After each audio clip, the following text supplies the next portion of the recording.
All right, Math 2, here we go. We got lesson 9.3.2, comparing the growth of functions. All right, so what we have here is 6 different functions, and they're going to race to see who will get to infinity first. Obviously, they're not going to make it. We're just going to look and see which one, over time, will grow the fastest. So we're going to start here. We're going to calculate the output of each function when x is equal to 1. All right, so for a of x, if I plug in 1 times 100 is 1. So a of x would be 100. That's the output when the input is 1. For b of x, I plug in 1 there. 1 squared is 1. 1 times 1.05. Yep, 1.05. So I get 1.05 for that one. Next one, I plug in 1. 1.1 to the first power is 1.1. So c of x is 1.1.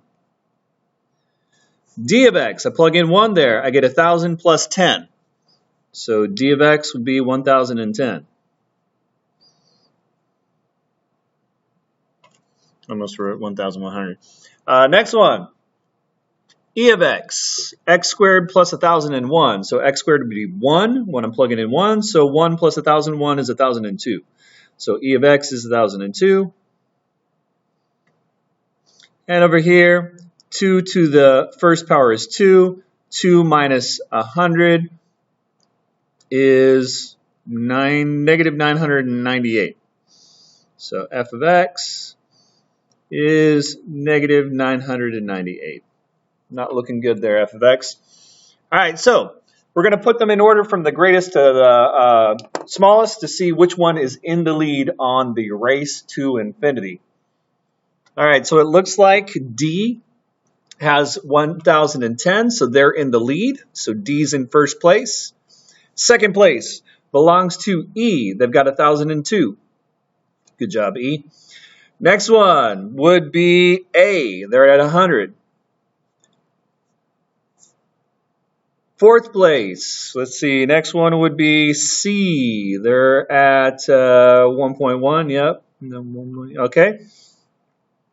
And then after C, we've got B. They were close. And in last place, is 5. F, not 5. It looked like a 5. But anyways, so that's the order of our race so far. Okay, so our next step is, well, what if x were 10 instead? Okay, not too bad. Let's plug it in. I plug in 10. I get a of x. 100 times 10 is 1,000. Oh, they're moving. That's good. B of x. When I plug in 10, 10 squared is 100. 100 times 1.05. I just moved the decimal over twice. I get 105. Okay, so they're starting to move. C of x. 1.1 to the 100th power. That's C of x, right? 1.1 to the 10th power, sorry. 10th power. So 1.1 to the 10th. It comes out to 2.59. They're not going very far. I mean, they were at 1.1 before. Now they're only at 2.59. Okay. Next one, d of x. When I plug in 10 there, I get 100 plus 1,000. 1,100. Good job, D. E of x. When I plug in 10 there, I get 100. 100 plus 1,001 is 1,101. So many ones.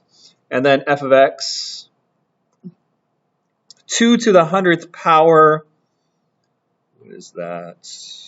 2 to the 100th, or to the 10th power, sorry, is 1,024. So, oh, we finally got to the positive. So 1,024 minus 1,000 is 24. Okay, that's improvement. Let's see the order that they're in now. E's in the lead with 1,101. First place, good job. So they made a move there. They moved ahead of D. Second place is going to be D. They fell behind a little bit. That's all right. Second place, it's all right. First loser. Next one would be A. Oh, sorry, D. D was 1,100, yeah. And then A, sorry, not paying attention. So they're in the same place. So it looks like so far just first and second place switched. Next one would be B at 105. Fifth place, at least they're not in last. Fifth place is going to be F. Ooh, they made a move. F moved from sixth place to fifth place. And then, of course, the last place. Sorry, C, you are now in last place. All right, so there's been a couple of moves. Some things stayed the same, some things changed. So we've got E moving to first place, A stayed in the same spot, D moved down, B moved up, C moved down quite a bit. Poor C, it's way back there. Let's see what happens now at 100. So we see that over time, these are changing places, and at the end, we'll talk about why they're changing places. All right, let's do this last row here. So A of X. If I plug in 100, I get, what's that, 10,000? If I plug in 100 here, 100 times 100 is 10,000. So this is going to be 10,000 times 1.05. That's going to be 10,500. Oh, look at B making a move. 10,500. Good job, B. C. What's happening with C? If I put 100 up there, need a calculator for this one. Ooh, I get 13,781. Putting on the gas. Look at that. They went from 2.59 to all of a sudden now they're at 13,000. Pretty impressive, C. They're a slow starter, but they're making up ground. D, when I plug in 100. So if I plug in 100 here, I end up with 1,000 plus another 1,000 is 2,000. They're not making too much growth there. E, when I plug in 100 here, so 100 times 100 is 10,000. 10,000 plus 1,001 is 11,001. And F, ooh, this is going to be hard. 2 to the 100th power, that's 2 times itself, 100 times. Holy cow. So my calculator won't even calculate this out. It's just telling me 1.27 times 10 to the 30th power. You know what that means, right? So this is 1.27. That means there's 30 zeros at the end of this. That's a very, very, very, very, very big number. So F, that used to be in last and then moved up to fifth place, is now in first place. Definitely by a lot. And then C, which started over here in fourth place and then moved to last place, is now in second place all of a sudden. Next one would be E at 11,000. They were in first. They were in second. They moved to first, and now they're moving down to third. And then next place is B at 10,500. Then 10,000 is A. Last place is D at 2,000. Oops, D. All right, so we got a lot of moves once we went to X equals 100. So F is now in first, C's in second, E, B, A, and D. What will be the final order of the race to infinity is what we've gotten to. Well, let's go back to the actual functions and look and see what types of functions we're looking at here. A and D are both linear functions. Linear functions grow the same amount every time. They're straight lines. So when we're looking at a linear function, really to see which one's going to grow the fastest, we just look at the slope. And looking at these slopes, A is going to be before D. Now look at the order here. A is before D. I don't think D's ever going to pass up A at this point. Now, because D started with a higher y-intercept at 1,000 versus 0, that's why D was ahead of A at the beginning. But eventually, since A had the larger slope, they passed D. Next, we have quadratic functions. Quadratic functions make those U-shapes that we've been doing all throughout this semester. And when quadratic functions grow, we talked about the a value tells us how narrow or how wide the U-shape is. So the more narrow the U-shape, the faster it's growing. So the a value of this one is 1, and the a value of this one is 1.05. So even though this had a bigger head start for our y-intercept, this one has a bigger a value. Eventually, since it's growing at a steeper pace, even though it's curved, but since the a value is bigger, it's going to grow faster than this one, eventually. Now, right now, E and B, those two quadratics, we have E ahead. So I think that B will eventually overtake E because this one has a bigger a value. So this one's a little bit more narrow, and it's growing a little bit faster. So eventually, I think that one will grow faster. Now, these two will grow faster than the linear ones because they're curves. And finally, they've got two that are exponential. C and F are exponential. And exponential functions, exponential functions grow by multiplying by the previous number. So the bigger the multiplier, the faster it'll grow eventually. So this one has a multiplier of 1.1. This has a multiplier of 2. So this is going to grow the fastest of the exponential ones. So exponential functions grow faster than everything else. Quadratic grow faster than linear because they're curves.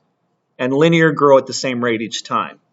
So our order looks good, except for B is going to pass up E eventually. So our final order for our race is going to be F, that's exponential. That one had the multiplier of 2. And then C, that's exponential. It had a multiplier of 1.1.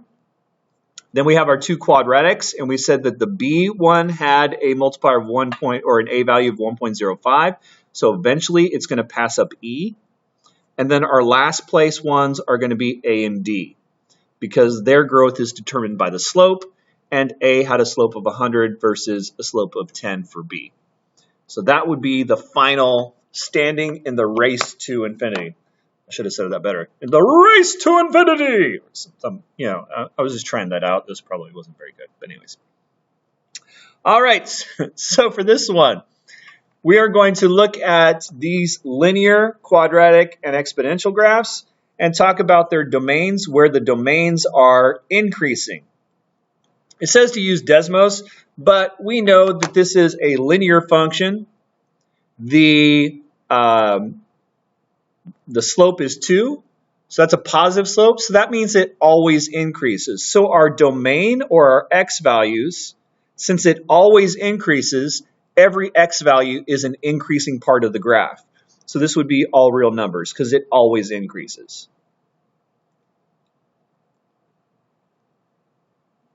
This one right here is quadratic. This is a U-shape. Now this one, it's going to be decreasing on this part of the U and increasing on this part of the U. It is changing directions at the vertex. And this one, we can see, is the vertex is at -1 or 0, -1. So the x value of the vertex is 0, -1. And we can tell because if this is in vertex form, you remember vertex form would be 2 times x plus 0 to the second minus 1. So the vertex is at 0, -1. So for this one, it increases when the x is bigger than 0. So when our x value is bigger than 0, because domain is the x values. So this is a domain when it's increasing, is when x is bigger than 0. And then finally, exponential. When our multiplier is bigger than 1, it increases. So it would be a graph that looks like this when it is bigger than 1. So this one always increases. So our domain for the exponential would be all real numbers. That one always increases. So any x value that I can think of will be an increasing portion of the graph. Find the average rate of change over this interval. Okay, so what we do for average rate of change is we plug it in. But since this is linear, it has the same rate of change no matter what, which is the slope. So for the linear one, the rate of change has to be 2. Because no matter which numbers we plug in, we're going to get a rate of change of 2. So for over the interval 2 to 3, we're also going to get a rate of change of 2. Linears always have the same rate of change, which is the slope. This is a curve. The rate of change is constantly changing. So what we need to do is plug in 1. So if I plug in 1 for that one, I get 1 squared is 1, 2 times 1 is 2, 2 minus 1 is 1. So the first point's at 1, 1, and then I'm going to plug in 2. 2 squared is 4, 4 times 2 is 8, 8 minus 1 is 7. So when I plugged in 2, my output was 7. So to find the average rate of change, we do the change in y over the change in x. So 7 minus 1, that's the change in y, over the change in x, 2 minus 1. So I end up with 6 over 1, so its average rate of change is 6. Lastly, for the exponential, if I plug in 1, 2 to the first is 2, 2 minus 1 is 1. So when I plugged in 1, my output was 1. When I plug in 2, 2 to the second is 4, 4 minus 1 is 3.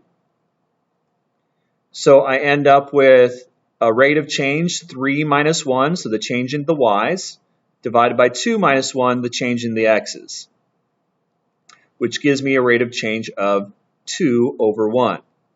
So from the interval 1 to 2, the quadratic one is increasing the fastest.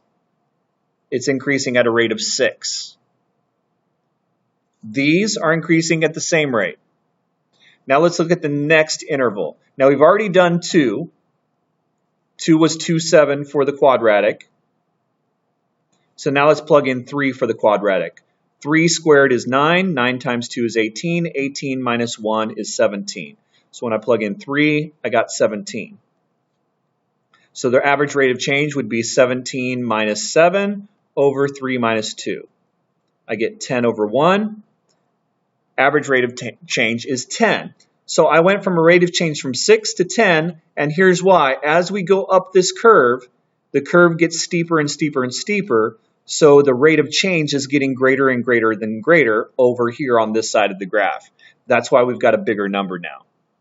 Now let's look at exponential. We already had the number 1, 1 or 2, 3 when we go from 2. And now we're going to plug in 3 to see what we get. 2 to the third power, 2 times 2 times 2 is 8, and 8 minus 1 is 7. So we do 7 minus 3 over 3 minus 2. So our rate of change would be 4 over 1 or 4. So we see here that the rate of change is also changing. Now remember, in exponential, it grows slowly at the beginning. So maybe this is from 1 to 2.